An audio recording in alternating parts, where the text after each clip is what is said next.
In today's FIFA 21 video, I'm going to show you these best 4-4-2 custom tactics and player instructions. So the 4-4-2 formation is by far the most balanced formation in the game. As you can see, only 2 centre mid in the midfield. There's no cams and no CDMs, but there is 2 strikers helping up top with more attacking, and also the left mid and right mid helping out wide.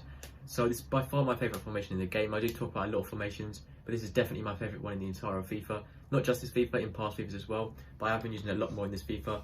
And with these tactics and instructions, it has worked a lot. So I've been messing around with these tactics for a long time, trying to get the best possible ones, and this is what I ended up with. So the defensive style is on press after possession loss. I used balance for a long time, and I do prefer balance on every formation, apart from this one, which I do use press after possession loss.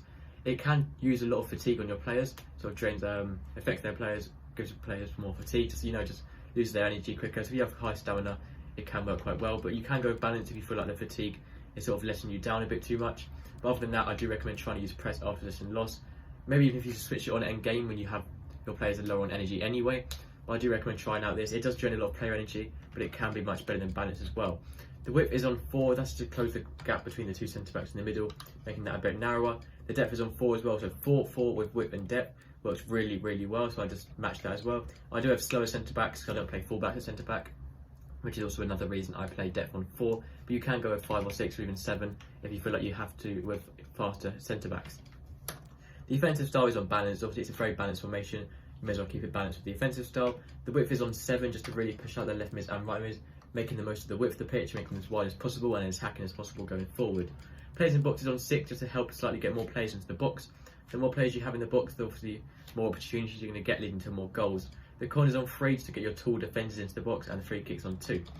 So for both your 2 strikers, you want to stay central, you want getting behind, so making forward runs behind the opposition defenders, and stay forward as well. So that's for both your strikers. For your left mid and right mid, for these, I have stay forward on and don't change anything else at all. There's no point messing around with too much unnecessary stuff, so I just leave it like that, but just stay forward on. For the 2 centre mid, leave those completely default and don't change anything at all there. That will mess them up too much. The 2 centre backs, the exact same, don't change anything there. For your full backs, make sure you have overlap on. That's very important, so making overlapping runs on the outside. And then I recommend using stay back while attacking, so staying back in the defensive line. As you already have left mids and right mids out wide, you don't need your full backs pushing up as well. You can go with balanced attack if you want to. If you want them to be pushing up as well, making overlapping runs on past the wingers or the left mids and right mids, but personally I prefer stay back while attacking. And then lastly, for your goalkeeper, use comes and crosses, so your keeper's coming off his line a bit more to defend corners and crosses. And also use sweeper keeper, so your keeper's coming outside the box, being a bit more aggressive to challenge the opponents for loose balls and also from through balls. So that's it for this video. That is the 4-4-2 custom tactics and play instructions. If you enjoyed the video, please help me out by subscribing, it really means a lot. Thank you for watching, and I'll see you next time. Goodbye.